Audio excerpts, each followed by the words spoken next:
Hello everybody. I will just do a live read on this very short story of a Bigfoot story encounter. I hope you like it. The writer of this story who they do not want their name to be mentioned. So I will try and put this story in the perspective where we can imagine that we're experiencing what they experienced. So the short story or encounter that someone wrote into me, which I'm thankful for, I'm so happy and grateful. The story begins. I'm narrating this person's account. The story begins when my dad, not my dad, but the person whose story is his dad. My dad is an avid fisherman. So this gave us a chance to bond. We had decided to go on holiday to Lake Superior, and the thick evergreen trees surrounding the lake. It gave us a chance to get out of the house. We have been lucky and thankful that we have always had good holidays throughout the years, with some fantastic memories of our childhood holidays, and this would be no different. I know my dad finds nature very soothing and natural, like me.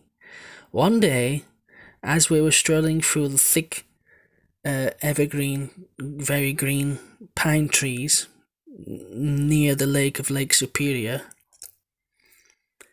we were strolling through under the deep foliage, and it was so thick that you couldn't see the lake for all the thickness of the trees and how overgrown it was. There were some paths that we were taking, and we didn't know our way around, but we had informed everyone where we were going, and it wouldn't be a greatly long walk. So at the time, my mum in the chalet, a wooden lodge, where we were holidaying, and me and my dad went out to with the fishing gear, and he's got all these. It says in the story that he's got all these fishing things. I don't know much about fishing, but he obviously does. All these instruments that you put on the end of the fishing line. And he goes into quite a lot of detail about that. I don't know why. But then he says, one day as we were strolling on holiday through the thick foliage, trying to find a better somewhere else to fish, we were going through the thick pine trees, so thick that we could barely see Lake Superior. And when we had got to a place where we could just make out Lake Superior and the icy cold, massive, flat lake, we could just make it out through the tree lines, just in between the trees. Dad said, "Beautiful view." So his dad said, "Beautiful view. Here's the lake."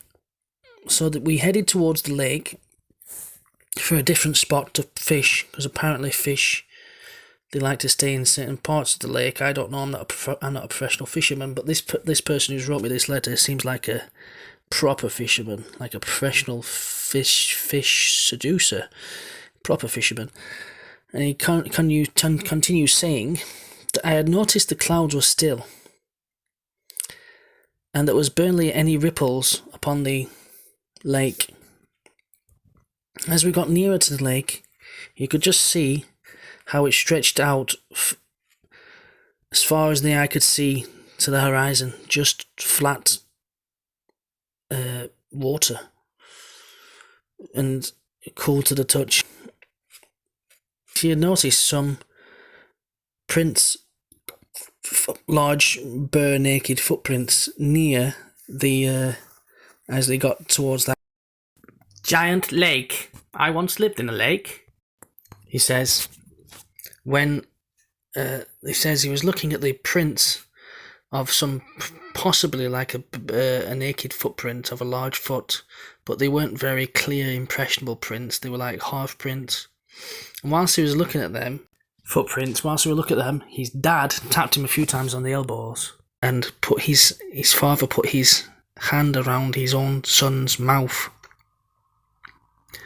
And together they slowly raised their head and looked up to see this something. To see something which hurry back to them. Could be a hairy person, or it could be a bear. But they claimed they saw something as they slowly raised his head up, with his dad holding his mouth. They quietly saw something. He says about 20 away, which is equivalent to 20 meters away. And it had its back towards them, and this thing was apparently, he describes it as massive, and he said it was a brown, hairy thing with its back to them, and it was scratching a tree, like a big. So imagine raising your head up slowly and seeing this big, massive animal active, ant's nest or some kind of nest of animals, and it had its back to them. So he says that's what's happened, and him and his dad looked at this thing, and it was bent over, and it was just like a big backside with massive traps. Could be a bear, actually. Slowly raise your head to see this big animal eating 1,000 ant nest. He froze, seeing this thing just eating and eating, tearing into that ant's nest, into the ant, all the ants and this big thing. Frozen on the spot, his father pulled him back, whilst making that sign of putting a finger up against his mouth, the shh sign, be quiet sign. His father said, shh, be quiet. Just slowly backed out of there. With fishing gear, all the fishing line, fishing tackle, all these little things. His father pulled his chin up to slowly show him the animal, digging in to the ant nest. Frozen in fear, his father slowly pulled him off. They didn't disturb it, it never saw them. And he says this person who will not mention his name, who wants to remain anonymous, he said whatever it was big, and his back was full of hair, thick brown hair, like a bear, but like a hair of a person, long. And it was massive traps. They didn't see its face, didn't see anything. It's not a very interesting story, but it's a story. And he said it was moving, and it was going into this nest of this ants or whatever nest it was.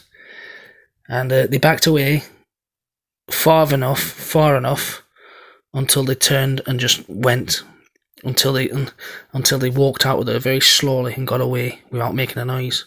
But what if they had made a noise? It's a very short encounter. It's one of my first encounters of one of my first stories I'm telling about a Bigfoot. And it's good and strange enough, but what do you think of this very short story? Could it be true? Could this encounter, what they're telling, could it be true? Leave a comment if you think it's a bear or a Bigfoot or whatever you think it could be. I just wanted you good viewers and citizens to hear this little story. Say hello to my little friend. That I thought this story was good enough. I'm gonna get back to work. This was just a little short story for you, and I'll catch you guys on the next one. If any of you fine folks have had a strange dream or seen a ghost or an alien or lights or something strange, or you've seen a ghost or lights, or you think you've seen a strange animal, or something unusual or supernatural's happened to you, feel free to tell me your story or your encounter with a Bigfoot or an alien or a UFO or any ghost you've seen or anything out of the ordinary that you've seen, even if it's a very short encounter. Feel free to send me an email and I will keep your name anonymous if you want, and I can tell your story on here. And just in the email CC, just put my story, or whatever. And feel free to send your story in, and sharing is caring. And if you've had any trauma with your, we'll talk about that and hopefully make it easier.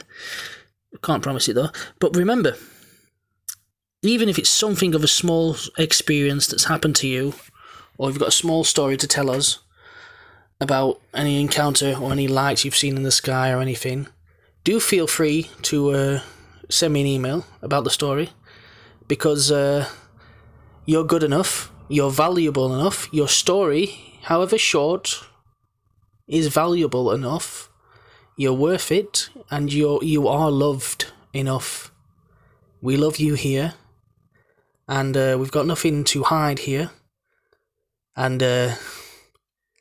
you're good enough. So take it easy. Until next time, until next story, take it easy. And if you've been wondering why I haven't been uploading more videos, making more videos, it's because my phone is a dog. My phone is, God rest its soul, my phone is an old-fashioned phone, and it has poor memory, and it's just demented. My phone, rest in peace. My blessed phone. Oh my God. I wish I had a better phone. Don't worry, one day I will have a better phone and a better laptop, and then we'll have excellent times together.